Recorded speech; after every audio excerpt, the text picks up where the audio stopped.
Boa noite, amigas, amigos dos analistas. Continuo assombrado com os excessos de opiniões, todo mundo se metendo na vida alheia. Ninguém quer estudar, ninguém quer ir perguntar para os estudiosos, ninguém quer ir ver se o fato é verídico. Ninguém quer ir ver o tamanho das coisas. Ficam sempre citando, recitando algo que leram na internet. E eu até anotei uma frase de uma autora que é muito citada, uma frase dela que diz assim: se você se preocupasse menos com a vida dos outros, teria mais tempo para se preocupar mais com a sua própria vida. Talvez assim você se torne uma pessoa melhor. Eu li essa frase, estava escrito lá, Mia Couto, poeta portuguesa. Aí eu resolvi anotar e dizer para vocês. O motivo eu digo no final do programa, mas fiquem com essa frase e eu tento aproveitar, eu tento me preocupar muito com a minha vida e deixar a dos outros quietas. E eu sempre procuro trazer aqui no programa especialistas, além de políticos. Eu trago para cá professores. Eu já trouxe aqui professores de Harvard, da USP, da UNB, da UFRJ e um outro professor da nossa universidade estadual, professor de ciências políticas, por quem eu tenho um respeito mais do que duplo. Eu vou ficar no duplo porque é um respeito que eu tenho pela simplicidade dele e pela profundidade com que ele tem a capacidade de tratar os assuntos. Recebo mais uma vez hoje meu querido amigo Francisco Araújo. Professor, seja muito bem-vindo. Obrigado. E quero agradecer o convite e também estar participando aqui com os dois colegas, saudar os telespectadores, né, que é importante, que estão ligados na TV Guará para acompanhar aqui nossa conversa. Na hora. Meninos. Então, Clodoaldo. Quer começar, Felipe? Senão eu posso começar logo por esse assunto aí da... Vai desmistificar alguma coisa? Não. Vamos só falar do que está sendo mais atual agora, depois a gente vai aprofundando mais. Depois a gente suga o professor. Eu quero falar com a opinião dele, falar com o primeiro, boa noite, seja bem-vindo, professor Francisco, obrigado pela presença aqui nos analistas. Eu queria falar sobre essa decisão de ontem no Celso de Mello, que suspendeu aí a investigação contra o Deltan Dallagnol, que era contra ele continuar sendo o coordenador da Lava Jato. Eu queria saber a sua opinião sobre toda essa movimentação no cenário político nacional, nessa questão do lavajatismo, da aproximação do governo Bolsonaro com o Centrão, se isso tem realmente um reflexo na movimentação, nesse cenário anticorrupção, foi uma bandeira que o Bolsonaro vendeu tanto na eleição e que se afastou ultimamente desde a saída do Sérgio Moro e da aproximação dele com outros deputados do Centrão. Eu queria que o senhor fizesse, mostrasse para a gente a sua visão desse panorama atual, dessa questão de lavajatismo e de discurso anticorrupção. Bem, nada que está aqui agora não tem antecedentes. Então, a crise que nós vivemos hoje, ela nasce bem antes. Então, no processo de redemocratização mesmo, essa brecha já se abriu quando se cessou todo aquele curso que vinha de transformação, aqueles anseios por maiores transformações, de renovação das instituições. Tanto com a chegada do Fernando Henrique Cardoso, que vinha dos setores progressistas, social-democrata, de esquerda, né, da USP, primeiro grupo de estudo marxista da USP, Fernando Henrique Cardoso participa. Quando vem também o PT, que vem toda uma bandeira de transformações, né, você pode pegar um livro, tem um livro, essa reforma política, o prefácio dele era assinado pelo Lula. Então se falava em transformações. Então o que vinha ali no processo de redemocratização? Mudanças. Quando chegam esses dois governos, essas mudanças já não se falavam mais nessas mudanças. Por quê? Porque vem a Constituição de 88, logo após 85, né? A gente tem a primeira eleição em seguida, direta com o presidente civil eleito, e parece que nós tínhamos chegado ao paraíso. Então, a Constituição acabou sendo posta como algo que fosse gerador de toda a realidade social. É uma Constituição boa, mas tem muitas brechas, e brechas institucionais. E no Brasil é o seguinte, o que presta não se pode dizer que pode melhorar. E aí que se criou um dogma em torno da Constituição de... No meu ponto de vista, na minha análise, pela tese que eu fiz e na discussão que eu faço em termos de controle, de poder local, olhando para a Constituição, nós criamos um tipo de Estado acéfalo, entendeu? Então, há brechas institucionais. Assim, o que você está olhando é fruto dessas brechas institucionais, do movimento, da vida ativa política que se fragmentou. Quer dizer, esses dois corpos, o PSDB e o PT, não fortaleceram um ímpeto, uma força de aprofundamento e radicalização da democracia. Pelo contrário, eles deixaram um vazio. E é essa brecha.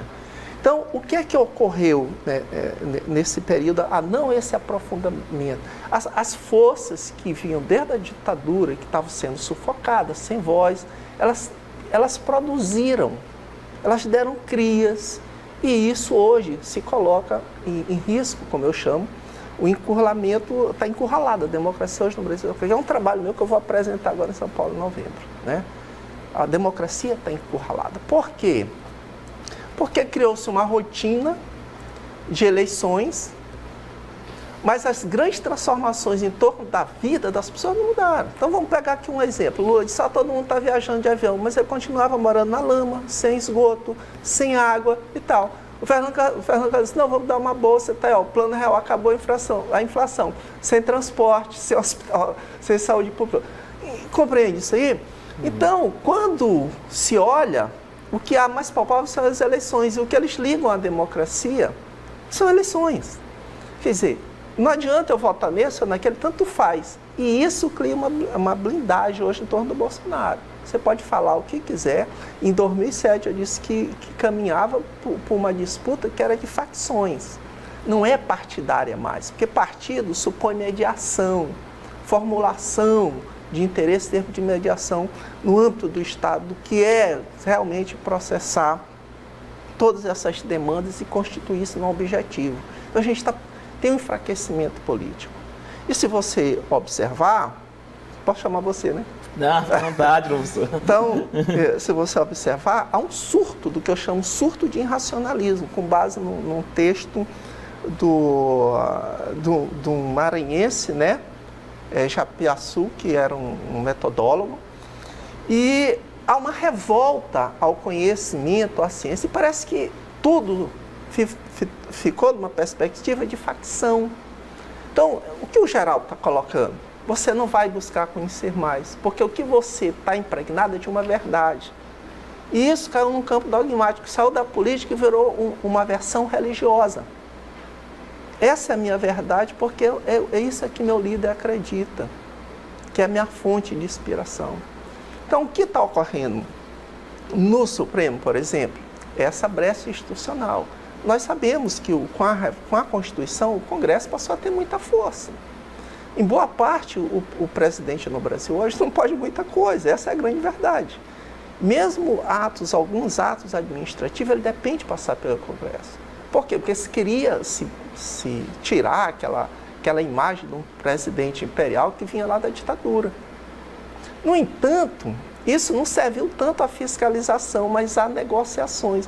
E não sendo contra a negociação no campo político, mas a questão do spoiling system, né? De quem vai ficar com o espólio da coisa junto com o vencedor. Então, né, negociar programa, né, negociar... E o Bolsonaro ganhou em cima disso. Eu não vou negociar as fatias. Por quê? Porque estava consolidado já dentro do estabelecimento. E ele veio com esse discurso. Pegou uma brecha importante que veio das manifestações de 2013, que estavam dizendo, é preciso melhorar mais, não é só isso, né? O PT não compreendeu, né? As esquerdas no Brasil, elas estão estagnadas também, elas pararam no século XIX.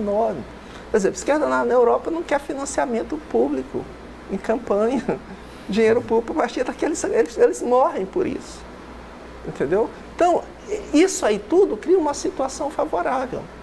As pessoas cansaram. E aí você tem que levar em conta o contexto. Quem nasceu a partir de 86, meu amigo, não sabe o que é ditadura, não. Perdeu o medo, é isso? Não tem menor coisa. Isso aí parece só uma história.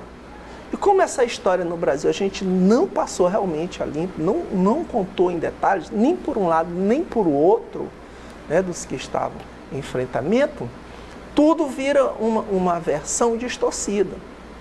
E hoje o que impera no Brasil não é uma autoridade do argumento, mas o argumento da autoridade. Aí criou essa geração de lacradores que fortalece esse surto do irracionalismo e que as pessoas vão simplesmente reproduzindo. Então não é uma divergência de opinião, é simplesmente uma falta de diálogo, que é de uma imposição e de um silêncio do outro. É uma postura de aniquilamento. Ninguém para analisar ou para refletir aqueles conteúdos. E nem sequer vê onde pode ter fonte de convergência. E a maioria disso não tem mais zelo nenhum com a realidade. Nenhum. O que está se debatendo não é mais a realidade. É uma mera disputa de crença. Então, você tem um surto do irracionalismo e um aprofundamento de um fundamentalismo de tipo religioso que tem tomado o espaço político no Brasil. E isso eu vejo com muita preocupação. Tende a se agravar, professor Francisco? Tende porque se você olhar o movimento que há no Planalto hoje, é tipo para formar um califado. Um califado. O que é isso? É uma antipolítica, porque a política, na verdade, ela não é religiosa. A política nasce exatamente... E ela não é exclusiva, ela é inclusiva. Inclusiva. Né? E a política nasce exatamente fazer uma separação entre vida privada, vida pública, vida religiosa, vida militar. A política é uma outra coisa. E que se destina a uma ideia de que há uma coletividade que pode comungar interesses comuns, que é a história do bem público. E nisso a gente não pode ficar só no plano e no momento da disputa. Você tem que convergir para o momento da cooperação, né? Do entendimento e de alguns consensos. Certo. Vamos fazer uma paradinha e voltamos já para esse papo que está muito bacana.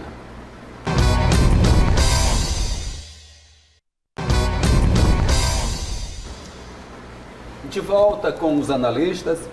Hoje recebemos o professor Francisco Araújo, professor da Universidade Estadual do Maranhão, entre outras, né, professor particulares. E Francisco Araújo, ele é mestre, doutor, pós-doutor, é um homem muito estudioso e em quem eu tenho muita confiança, por isso que nos momentos mais difíceis eu o convido. Professor, agora nós tivemos esse fenômeno, Bolsonaro vencendo as eleições, logo no segundo ano do governo, primeiro que o governo não conseguiu se instalar, foi um caos danado, e aí apareceu a tal da Covid. A Covid cancela, primeiro Bolsonaro cancela um monte de mestrados, doutorados, financiamentos de pesquisas, aí aparece Covid, que impede os estudantes, não só os estudantes de escola, mas os estudantes de doutorado, os pesquisadores, de se reunir, de trocar conhecimento, pelo menos de forma direta, né? Mas essa ainda, isso resolveu cair tudo no mesmo tempo no Brasil? Como é que o senhor avalia, incluindo o cenário da pandemia no nosso momento político? Olha, muita gente acha que foi ruim para o governo dele. Outros vão pensar assim, não foi bom, porque o desgaste dele é muito amenizado por conta que é uma tragédia, que fugiu ao controle e que, se você olhar, não teve país nenhum no mundo que se preocupou. Como é que você explica que aquilo está acontecendo na China e só muito tempo depois a Itália, ou a Espanha, ou a França, e construir hospital, buscar... Tudo ficou de improviso. Você observar pelo tempo, ficou de improviso e o vírus já estava circulando há muito tempo. Bem, tem uma coisa interessante, eu vou aproveitar para falar isso aí. Fique à vontade. Bem, observe bem. O que é que ocorre? Quando eu estive aqui na penúltima vez, e estava você, Geraldo, e o Natan. Isso. E na outra vez, anterior, estava um outro cientista, social, né? Esaú Rômulo. O Rômulo e você. E eu disse uma coisa, eu quero que tu te lembres. Eu digo, olha, o Brasil tem institucionalidade, mesmo as precariedades. Eu digo, ele não tem uma base homogênea, é muito heterogênea, e isso aí não segue. O que é que aconteceu? Viu? Então, ele volta para o jogo do que está estabelecido naquela institucionalidade do Congresso, que está firmado aí há séculos, para poder se firmar. Aquela heterogeneidade não tinha como sustentar ele. Entendeu? Tá aí, o MBL não está mais com ele. Porque quem deu massa para a rua não foi ele, não levava ninguém, não mobilizava ninguém. Foram esses movimentos que pegaram a carona do movimento de 2013, que não eram de direita, não eram de extrema direita, de vários movimentos populares. É só você fazer um levantamento, por exemplo, quem estava no Rio, naquele momento, tinha mais de 50 entidades populares. Compreendido? Por exemplo, o movimento contra a questão da Copa, do financiamento público com o Estado, que foi uma coisa absurda. Bilhões gastos em estádios de futebol. Nada, né? Quando poderia estar sendo feito hospital, saneamento. Então, o que é que ocorreu? Ele não tinha isso, ele sabia disso. Uma coisa que as pessoas leem errado no Bolsonaro, ele não tem capacidade nenhuma de gestão. Isso ele falou na TV. Ele disse, eu sou menos preparado, estou pedindo a Deus que me ajude. Ele falou isso na televisão.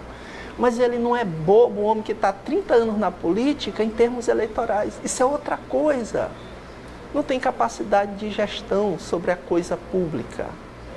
Não tem esse entendimento, não tem uma visão de estadista. Mas de um competidor eleitoral, isso ele não é bobo. Não daria para sobreviver 3 anos e montar toda uma família para ocupar cargos eleitorais, um cara ingênuo em termos eleitorais. Isso não existe na política, não tem esse acaso assim em 30 anos. Então ele é um operador em termos eleitorais, não se iludam. Ele vai agora buscar a base órfã do Lula, que era fisiológica, que o PT, quando inchou, porque estava no poder, ele vai buscar barganhar isso, ele vai operar, que é do jogo. Que é do jogo. O que é que ocorreu? Começou a tremer, começou a sair aquelas apoiadoras, né, aquela jornalista e tal, blá, blá, blá. Ele conhece o Congresso, ele sabe o que cada um gosta de comer. Passou muitos anos ali. Ele mesmo está indo ver a sobrevivência dele. Bem, do ponto de vista da continuidade do governo, há uma aposta que está para além dele, ou da simpatia dele, que são dos negócios. E para muitos do grande negócio, é perigoso o impeachment agora.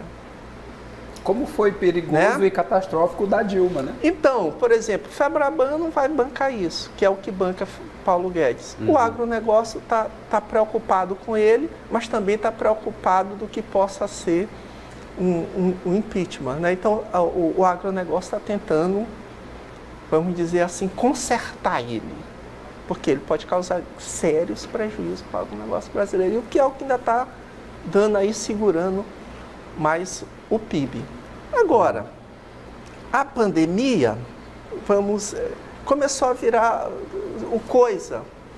Bem, não era uma crise econômica, era uma questão sanitária, clínica, médica, hospitalar. O problema é que no Brasil, do ponto de vista econômico e financeiro, pode se agravar. Mas não só por uma questão da Covid, não sei o que, é pelo tipo de ministro que nós temos hoje. É um operador de mercado, não tem visão nenhuma de macroeconomia por dentro do Estado, para olhar para o interesse público. Então, Paulo Guedes não serve a esse propósito, ele serve para alavancar os ganhos de um banco, de como ter o melhor rendimento na Bolsa. Observe bem, ele não tem essa percepção. Aquela reunião deixou claro, eu já vinha dizendo isso. Então, quando eu disse a primeira vez no Twitter que ele era um vendedor de sonhos, todo mundo disse, base daí, tu não é economista. Eu digo, eu não sou economista, mas você lê economia. É uma coisa óbvia. Qualquer dona de casa sabe quando ela está tendo prejuízo e sabe quando a renda não vai mais dar para pagar as contas. Compreende? E o que é que ele disse naquela reunião? Não vamos se preocupar com os pequenos, tem que quebrar. Eles que se lasquem, acho que é essa a expressão que ele usa. Como? Se é o pequeno e o micro que de maior empregabilidade no Brasil, que no Brasil ocorreu um processo de desindustrialização. É muita falta de se conhecimento, no setor do serviço, pois aí depois, a coisa mais aberrante, ele diz assim, no Brasil tem invisíveis, tamanho desconhecimento dele. Esses invisíveis, que as pessoas que não possuem razão, isso já está no IBGE há anos mostrando a persistência dessas condições. Há tempo já se sabe que o Bolsa Família, na sua aplicação, tem uma falha de não chegar àqueles que estão abaixo da linha da pobreza. Então, tem pessoas que estão abaixo da linha da pobreza nunca chegaram ao Bolsa Família. Então, aí agora é revelado. Por quê? Porque eles não têm uma carteira de identidade, não tem nada, não pode ter uma conta, não pode ter nada. E essas pessoas que são as que mais necessitam. E ele não sabia disso. Bem, nós já tínhamos 40 milhões na informalidade. Eu te pergunto, qual é a medida que ele tomou até agora para reverter isso? Não pode um país ter 40 milhões, 4 vezes a população de Portugal só na informalidade. Como é que você vai chegar a uma economia, sair desse crescimento? E o Brescia falou agora essa semana, deu uma entrevista, e ele disse, a gente está numa coisa estagnada. A gente está parado aí há um tempão.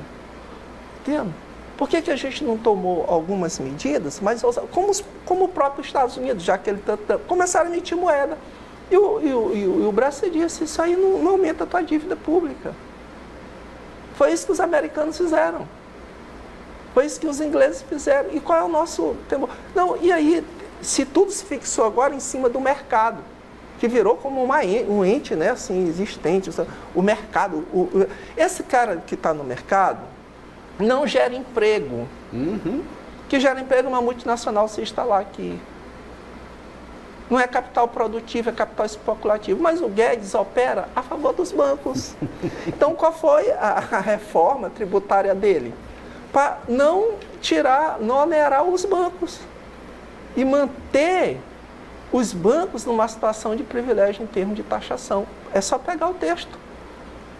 A única preocupação dele ali não foi isso, não foi diminuir carga tributária, não foi tornar mais eficiente a arrecadação. Você com 40 milhões na informalidade, você tem que te tirar da informalidade e aumentar a base de contribuição da Previdência. Isso é uma coisa óbvia.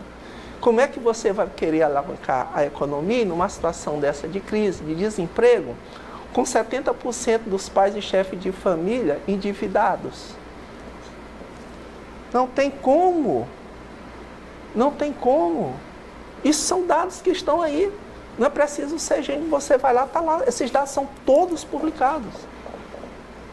E o que eu disse, eu fiz estava aquele negócio de live, né? E aquilo também serve até como terapia, né? Porque para a gente não enlouquecer dentro de casa, eu passei praticamente 4 meses e eu estava pálido, eu já estava com a cor de Felipe. Brincadeira, Felipe. E a de Geraldo também. Gasparzinho que nem Felipe, né? Rapaz, eu me olhei, eu não me reconheci, me deu um medo, digo, será que é hepatite, alguma coisa? Porque eu sou negro, né? Preto. E aí eu digo, rapaz, como é que esse pardo foi parar nessa neve? Mas era a falta de sol e tal, isolamento. E muito difícil, né, psicologicamente. Muita gente, eu sofri muito, eu ficava muito triste, aquela coisa que é uma coisa foi muito terrível.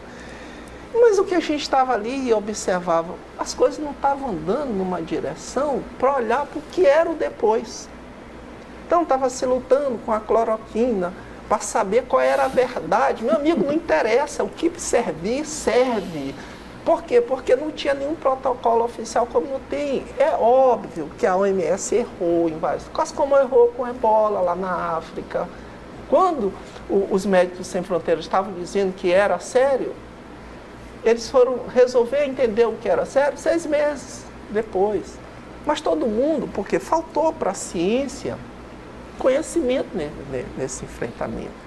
Mas aí teve um desdobramento dessas coisas, essas lives e tal. E eu numa live eu disse o seguinte, olha, e como é que vai ser aqui? Eu digo, o que vai ser aqui é que ao chegar aqui vai encontrar um quadro social diferente da Europa. Né?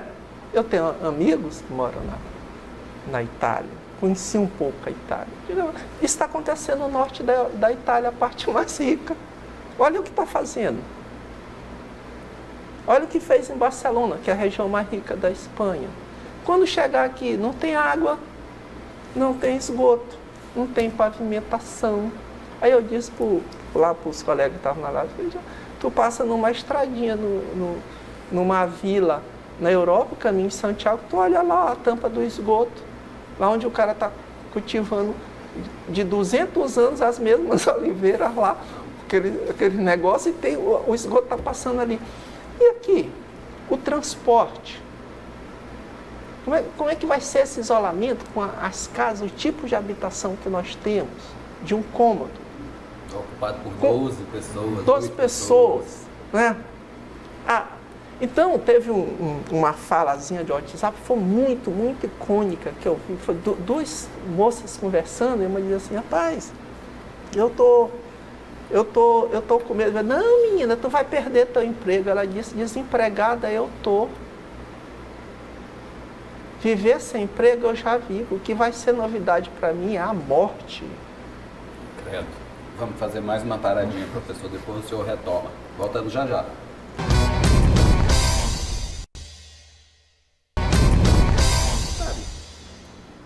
De volta com os analistas, hoje recebemos o professor de Ciências Políticas da Universidade Estadual do Maranhão, professor Francisco Araújo. Felipe, você ainda não conseguiu perguntar hoje. Mas uma aula dessa, quem a gente falar, aprende muito. A gente fica só escutando, tá bom demais. Eu olhava para o Clodoaldo, nem só viajando aqui.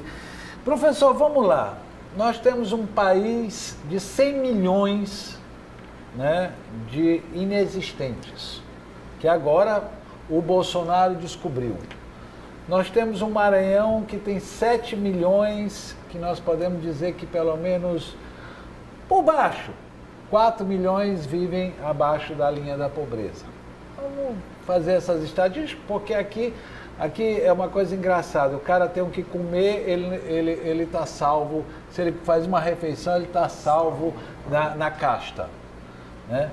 Vamos entender essa política do Maranhão, vamos entender essa política de São Luís. Nenhum candidato apresentou um processo de inserção dessa população mais miserável do Brasil que está aqui, né?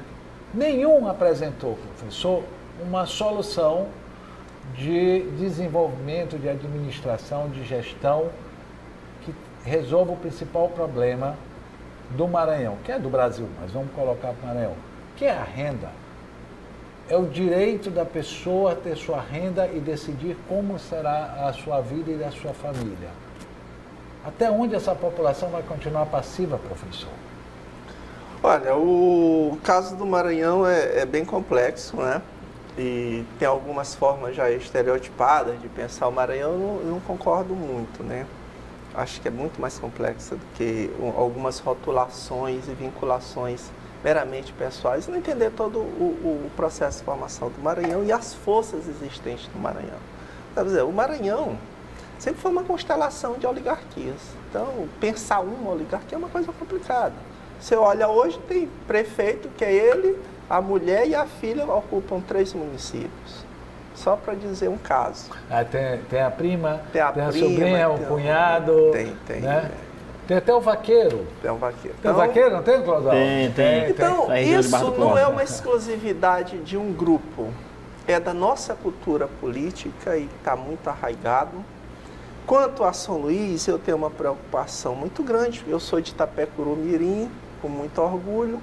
Mas aos 13 anos vim para cá e me apaixonei, né? Então passei ali na beira-mar, nunca tinha visto a maré recuado. Quando eu voltei, que eu olhei, eu fiquei fascinado com o movimento das marés. Abriram a torneira. E eu digo, e que mágica é essa? E aí fiquei apaixonado por São Luís, os casarões, tudo. Mas eu acho que São Luís tem sido um desperdício. Eu tenho um amigo comum com Geraldo, que é um poeta, o Ribamar.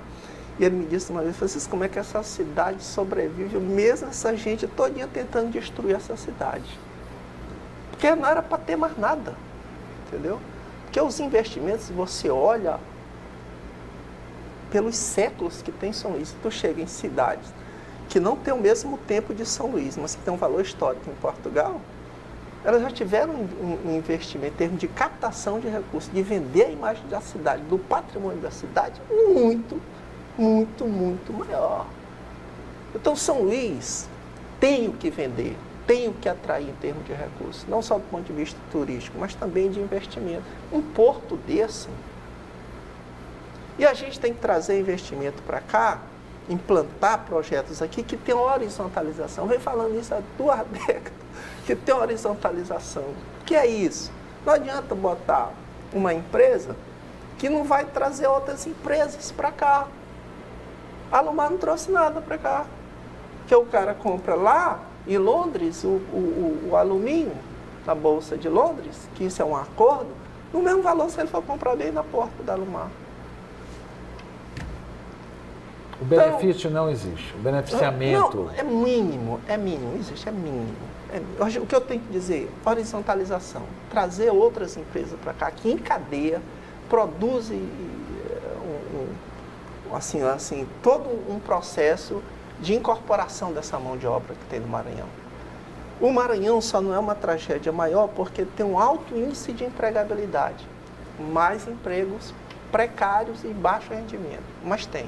Então, por exemplo, ele abre uma portinha aqui, é só ele tem mais 2 funcionários. Ninguém ganha um salário mínimo, mas tem, é só você observar que é uma herança do tipo colonial escravocrata. Tem que ter alguém para estar mandando. Então, ele tem que botar alguém lá. É um negócio que você chega na Europa, jamais o cara ia empregar alguém, ele ia ficar ele e a família dele. Quando chegasse período das férias... Não sei nem na Europa, professor, é só ir lá para o Paraná. Pois é, aí chega na época das férias, ele bota uma placa lá, fechado para as férias, mas não deixa ninguém lá naquele pequeno estabelecimento. Então, o que nós temos que fazer é buscar implantar projetos aqui que tenham essa horizontalidade. Que gera um tipo de empreendimento que trazia muito, e eu vou te dar o exemplo da Bahia, para não ficar muito longe. Camaçari, polo petroquímico. Na hora que botou lá, um monte de empresas, sabe que ninguém vai estar transportando produto perigoso, químico, as empresas se instalaram. Resultado, Paulo de Freitas, tudo ali foi impactado, Salvador e tal, veio um monte de empresas. É isso que eu estou falando. A Vale tem aqui um ponto, simplesmente para jogar o minério lá para fora. A gente precisa reequacionar isso. Outra coisa simples, que eu acho que falta essa visão em termos de gestão, tem uma ferrovia. A maioria da carga todinha é transportada sobre caminhões, com uma ferrovia que chega até aqui na capital. E por que eu estou falando isso? 70% dos serviços de todo o Maranhão estão aqui dentro dessa ilha. Ah, Francisco, Imperatriz tem um hospital, não sei o que, uma escola. É o bairro do Quatraque, tem a mesma quantidade. O bairro da Coama.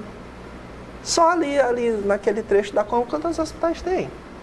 Compreenderam? 70% dos serviços de todo o Maranhão está concentrado em São Luís. E você ter uma única saída para a cidade. Quer dizer, como é que nunca ninguém viu que a gente tem que sair, jogar uma outra pista para depois do aeroporto, para Ribamar, para a cidade operária, não precisar passar exatamente ali naquele gargalo, entendeu? Ali no São Cristóvão. Então, isso tudo melhora, traz investimento, acessibilidade. Não duplicaram isso até hoje, até em Miranda. Professor, por que a gente sabe disso bem aí? Eu acho que algumas pessoas, por que continua assim? Por que não acontece nada? Por que não se traz essas soluções? Porque se é tão passivo. Há uma descrença. Há uma descrença. Então é histórica. É histórica, é cultural. Há uma descrença. Vem da senzala? Ou vem do êxodo da década de 70? Porque hoje, professor, me permita rapidamente uma leitura. Sarney faz um dos maiores êxodos da história, o senhor é um historiador, sabe disso, da história do Brasil. Se não é do mundo, 1,5 milhão de pessoas que foram tiradas das suas terras, foram embora ou vieram bater aqui na capital, né? Por toda essa apropriação da terra do povo, que continua até hoje. Aí depois, agora, vem os gaúchos paranaenses e acaba com a agricultura familiar no Baixo Parnaíba. Ué, e o povo não faz nada? E depois dizem que o povo não é passivo? É difícil de entender. Não, aqui já teve várias rebeliões e eu te dou um testemunho que esse povo não é passivo. Às vezes você ser derrotado não quer dizer que você não resistiu. Você não teve a capacidade. poder se impôs é porque a vontade do outro se impôs, não por você nascer. Eu, na minha infância, eu tenho essa cena marcada até hoje. Tinha um jogozinho perto do mercado lá em Itapecuru e do outro lado era um hospitalzinho que tinha. E eu jogando bola, chegou a ambulância, escorreu todo mundo, a molecada toda para ver, né, curiosa. Tava um corpo sobre uma folha de porta, assim, uma porta que arrancaram, aquelas portas antigas que tinham um negocinho, e não tinha uma parte do corpo do homem, eu me lembro, como hoje não tivesse perfuração de chumbo com daquelas espingardas. E nada mais era do que conflito de terra. Então, se você fizer um levantamento no Maranhão, os conflitos persistem, as pessoas continuam resistindo. Mas tudo isso envolve todo um conjunto e um aparato que não os favorece e não tem pesado muito por lado deles. Agora eu pergunto assim, qual foram as medidas ao longo desse tempo para reverter essa situação e o que tem ocorrido? Tem um duplo processo também, professor. Tem um outro lado que é preciso ser dito. Alguns assentamentos, se você chegou lá, já foram passados, já não é mais os originários, e alguns esvaziaram. Ah, professor, mas deve ter tido algum problema. Teve problema. E a gente não pode pensar que as coisas se solucionam tão facilmente. Tem que ter condições de produção, a produção tem que ter escoamento, tem que ter preço, tem que ser rentável, porque senão ele não vai ficar lá, ele vai morrer de fome e seria só para ficar na terra, né, sem rendimento. As cidades têm um atrativo que elas têm resíduos. Se eu sair agora aqui para catar, eu sei onde me dirigir, eu vou achar um resto de hambúrguer, eu vou achar um resto de tomate. Vai. Resíduo. E quando chega o momento lá o resíduo não é, porque ele tem que processar. Se for um coco, compreende? E vai diminuindo a capacidade, aqueles elementos de oferecer a pesca, a caça, para ele ser um mero coletor, um mero caçador. E o que tu estás falando, que é um negócio que vem aí da soja avançando e tal, e o eucalipto, é um fato. Mas aí quebra uma cadeia e tem produzido outro arranjo produtivo. O que eu não vejo incompatibilidade em termos de uma produção em escala com a pequena produção. A gente tem que garantir a sustentabilidade da pequena da produção. Mas, por exemplo, hoje, se você tirar do Brasil toda a cadeia produtiva em escala, primeiro o PIB quebra. Uhum. Primeira coisa que quebra. Isso parece até montado, né, professor? Para que haja países reféns como o Brasil. Nós estamos cada vez mais desindustrializando, acabando com financiamento e tecnologia em pessoas. Como é que você vai ter tecnologia? E nós viramos o quê? Exportadores. Vivemos de commodities. Nós estamos na época da colônia. Matéria. E São Luís, que é a capital do estado, eu acho que pode ter outros investimentos, outros atrativos. Agora, eu vou dizer uma coisa, como é que alguém vai investir aqui com uma cidade que ainda não tem um transporte de massa significativo? Tudo, uma única matriz que é o ônibus. Todo mundo correndo. Correr todo mundo para um carro não é a solução. Criar mais estacionamento, tirar o canteirinho, não é a solução. Professor, agradeço muito. Terei a coragem de chamá-lo novamente em breve, porque é muito produtivo. Muito obrigado por mais uma aula. Obrigado a todos, e eu quero voltar para ficar focado na discussão da sucessão municipal aqui em São Luís, porque eu quero mostrar dados e tratar aqui. Semana que vem, fechou.